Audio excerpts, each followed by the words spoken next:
नमस्कार शेतकरी मित्रांनो, तुमच्यासाठी आज सकाळच्या 25 झटपट ठळक बातम्या। 11,809 शेतकऱ्यांसाठी 21.32 कोटी रुपयांची मदत मंजूर करण्यात आली आहे। अवकाळी पावसाच्या तडाख्यात झाले होते पिकांचे मोठ्या प्रमाणात नुकसान। अपडेट आहे वाशिम जिल्ह्यातील। केंद्रीय कृषी मंत्र्यांनी सांगितले की पंतप्रधान पीक विमा योजनेसाठी अर्जांची संख्या दुपटीने वाढली आहे। आग लागली तरी नुकसान भरपाई दिली जाणार असेही ते म्हणाले। विमा भरण्यास विलंब करणाऱ्या विमा कंपनीला 12% दंड आकारला जाणार आहे। 91% महिला शासनाच्या लाडक्या बहिणी। 5,34,000 महिलांनी केले होते अर्ज। 11,000 महिलांचे अर्ज ठरले बाद। 25,000 शेतकऱ्यांना मिळणार 36 कोटींची नुकसान भरपाई। जानेवारी ते मे महिन्यात अवकाळी पावसाने झाले होते मोठ्या प्रमाणात नुकसान। राज्यातील शेतकऱ्यांना 596 कोटी 21 लाख रुपयांचा निधी वितरणास मंजुरी देण्यात आली आहे। अपडेट आहे यवतमाळ जिल्ह्यातील। तुमच्या जिल्ह्यातील अपडेट सर्वात पहिले पाहण्यासाठी आताच आपल्या चॅनलला सबस्क्राइब करा। शेतकऱ्यांसाठी ही अपडेट अतिशय महत्त्वाची म्हणजेच की सन 2024-25 मध्ये योजने अंतर्गत चालू हंगामामध्ये बॅटरी ऑपरेटर फवारणी पंपाचा पुरवठा करण्याकरिता लाभार्थ्यांची निवड महाडीबीटी पोर्टलवर केलेल्या ऑनलाईन अर्ज करण्यासाठी दिनांक 14 ऑगस्ट 2024 पर्यंत मुदतवाढ देण्यात आलेली आहे। इच्छुक व पात्र शेतकऱ्यांसाठी महाडीबीटीच्या mahaDBT.maharashtra.government.in या पोर्टलवर अर्ज करण्याचे आवाहन कृषी विभागामार्फत करण्यात आले आहे।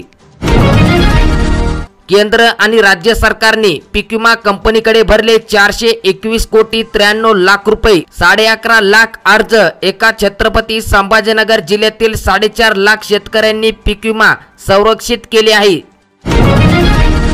सोलर त्रुटीचे मेसेज येत आहेत, तसेच पेमेंट भरण्यासाठी पण येत आहेत। सर्वांनी मेसेजकडे लक्ष राहू द्या। त्रुटी असेल तर 7 दिवसात दूर करावी लागेल। अति पावसाने पिके केली फस्त। पीक विम्यावर शेतकऱ्यांची भिस्त। कष्टकरी झाले आहेत हताश। फवारणी थांबल्याने निराशा। पीक विमा कंपनीने अडविले शेतकऱ्यांचे 202 कोटी 76 लाख रुपये। पालकमंत्र्यांनी धरले धारेवर। कृषी मंत्र्यांसोबत बैठक घेण्याची ग्वाही। 12,000 रुपये क्विंटलची मिरची आली 2,500वर। दरामध्ये कमालीची घसरण। दर्जा साधारणच। कृषी विभागाकडे बियाण्याच्या 8 तर खतांच्या 40 तक्रारी धडकल्या। शेतकऱ्यांच्या माती पुन्हा बोगस बियाणे आणि खते। 382 कोटी प्रीमियम घेता आणि 345 रुपयांचा परतावा देता। पीक विम्यात 25,000 शेतकऱ्यांची थट्टा। शेतकऱ्यांकडून टाळाटाळचा आरोप। ज्येष्ठ नागरिकांना मिळणार 3,000 रुपये। सोमवार ते शुक्रवार तपासणी म्हणजेच की मुख्यमंत्री वयोश्री योजना महानगरपालिका रुग्णालयात करता येणार अर्ज। लाडकी बहीण योजनेचे नागपूर विभागातून 13 लाख अर्ज मंजूर करण्यात आले आहेत। नागपूर जिल्ह्यांची आघाडी। त्वरित अर्ज करण्याचे आवाहन। नुकसान झालेल्या ऊसांचे पंचनामे म्हणजेच की राज्य शासनाच्या वतीने महापुरात नुकसान झालेल्या खरीप पिकांच्या पंचनाम्याचे काम मंगळवारपासून सुरू करण्यात आले आहेत। डाळींचा उठाव। पत्त्यांवर डीओसीचे भाव पडले। या ठिकाणी बघू शकतात मागील काही दिवसांचे सोयाबीनचे बाजारभाव। आयकर भरणाऱ्या लाभार्थ्यांसह नोकरदारांचे राशन कार्ड आता रद्द होणार। शासकीय नोकरदार आणि करदात्यांच्या संख्येत झाली वाढ। शेतकरी कर्जमाफीसाठी शेतकऱ्यांचे बेमुदत उपोषण। सरकारी धोरणावर संताप। 2.5 लाख रुपये उत्पन्न असेल तर मोफत तीर्थदर्शनाचा विसरावा लाभ। ज्येष्ठ नागरिकांसाठी योजना 31 ऑगस्ट पर्यंत करता येणार अर्ज। सरकारची मस्त योजना। तुमचे घर लखलखणार। सूर्यघर योजनेसाठी 4 महिन्यात एका जळगाव जिल्ह्यात परिमंडळात 4,390 अर्ज। 4,170 अर्जांना आतापर्यंत मिळाली मंजुरी। पीक विम्यापासून शेतकरी वंचितच म्हणजेच की डाटा एंट्रीज सर्वे क्रमांक चुकविला। अनेकांच्या वाढल्या तक्रारी। म्हणजेच शेतकरी मित्रांनो, सन 2023 चे खरीप हंगामापासून पीक विम्यासाठी 1 रुपयात पीक विमा उतरून दिला जात आहे। मात्र शेत जमिनीची 7/12 सर्वे नंबर योजनेच्या उपलब्ध असलेल्या ऑनलाईन अर्जावर डेटा एंट्री करतेवेळी पडताळला जातो। अशा ठिकाणी शेतकऱ्यांच्या शेत जमिनीचा 7/12 सर्वे नंबर चुकीचा नोंदवल्यामुळे शेतकऱ्यांना पीक विम्यापासून वंचित राहावे लागत आहे। अशा शेतकऱ्यांच्या तक्रारी वाढत आहेत। शेडनेटसाठी 50% अनुदान तरी शेतकऱ्यांचा अल्प प्रतिसाद। मंत्रिमंडळ उपसमितीने दिली मान्यता। ओबीसी विभागाच्या निर्णयाने काही जातींना मोठा दिलासा। भटक्या जातींमध्ये समावेशांची मिळाली संधी। पावसाळ्यामध्ये डेंग्यूसह चिकनगुनियाचे रुग्ण वाढले, काळजी घेण्याची गरज। तब्येत सांभाळा। जानेवारी ते जुलै डेंग्यूचे रुग्ण हे 51, एकट्या जुलै महिन्यात 5। रिमझिम पावसामुळे उत्पादन घटले। उत्पादक शेतकऱ्यांना सुगीचे दिवस, म्हणजेच की सततचा पाऊस आणि ढगाळ वातावरणामुळे फूल शेतींचे आजचे दिन। शेवती 180 रुपये तर काकडा 300 रुपये किलो। पूरग्रस्तांसाठी पुढाऱ्यांच्या आश्वासनाची पूर। मंत्री आणि नेते यांच्यासोबत गरांनी मांडल्यानंतर ठोस निर्णयांची बाधितांकडून आता अपेक्षा। गोंदिया जिल्ह्यात आढळले 38 रुग्ण। डासांपासून काळजी घेणे गरजेचे, सावधान राहा। चिकनगुनिया पाय पसरत आहे। निराधार योजनेतील कागदपत्रे सादर करा, अन्यथा अनुदानाला मुकणार।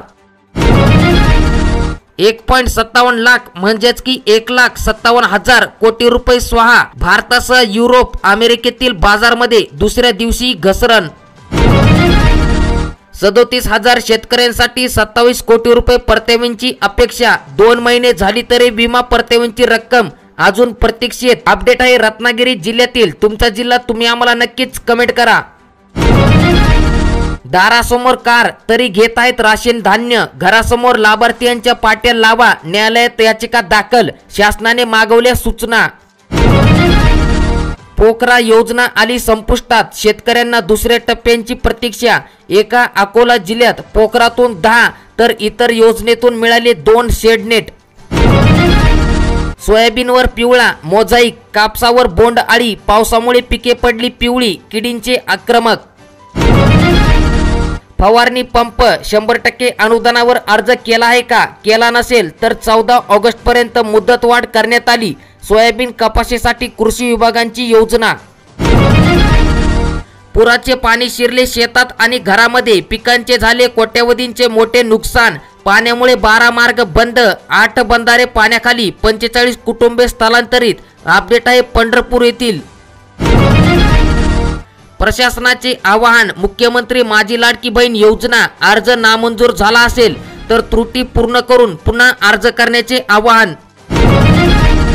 मुख्यमंत्री एकनाथ शिंदे यांनी महिलांसाठी दर महिन्याला 1,500 रुपये अदा करणारी माझी लाडकी बहीण योजना सुरू केली आहे आणि या योजनेची अर्ज करण्याची अंतिम मुदत 31 ऑगस्ट असून अद्यापही ग्रामीण भागांमध्ये महिलांचे मोठ्या प्रमाणावर अर्ज भरण्याचे बाकी आहेत। ग्रामीण भागात अंगणवाडी सेविकांकडे ॲपवर अर्ज भरले जात आहेत। तारीख जाहीर झाली, रक्षाबंधनाच्या पूर्वीच पहिला हप्ता। लाडकी बहीण योजनेसंदर्भात मंत्रिमंडळ बैठकीमध्ये महत्त्वाचा निर्णय, म्हणजेच की 17 ऑगस्ट रोजी भव्य दिव्य कार्यक्रमाचं आयोजन करण्यात आलं आहे आणि या कार्यक्रमात महिलांना पहिला हप्ता दिला जाणार। राज्यांचे मुख्यमंत्री एकनाथ शिंदे यांच्या अध्यक्षतेखाली काल रात्री राज्य मंत्रिमंडळ बैठकीत काही महत्त्वाचे 10 निर्णय घेण्यात आलेत। यामधील सर्वसामान्यांसाठी आणि शेतकऱ्यांसाठी काही महत्त्वाचे निर्णय आहेत। या ठिकाणी बघू शकतात, अनुसूचित जाती जमातीच्या जात वैधता प्रमाणपत्र मिळवण्यासाठी अडचणी दूर होणार आहेत। अधिनियमात सुधारणा करण्याचा महत्त्वाचा निर्णय घेण्यात आला। त्यानंतर विना परवानगी झाड तोडल्यास आता 50,000 रुपयांचा दंड आकारण्यात येणार आणि त्यानंतर आता प्रकल्प बांधितांना सदनिका मिळणार। धोरणास मान्यता देण्यात आली आणि सर्वात शेवटचा महत्त्वाचा निर्णय म्हणजेच की ऑगस्ट पासून राज्यात हर घर तिरंगा अभियान मोठ्या प्रमाणात राबविण्यात येणार।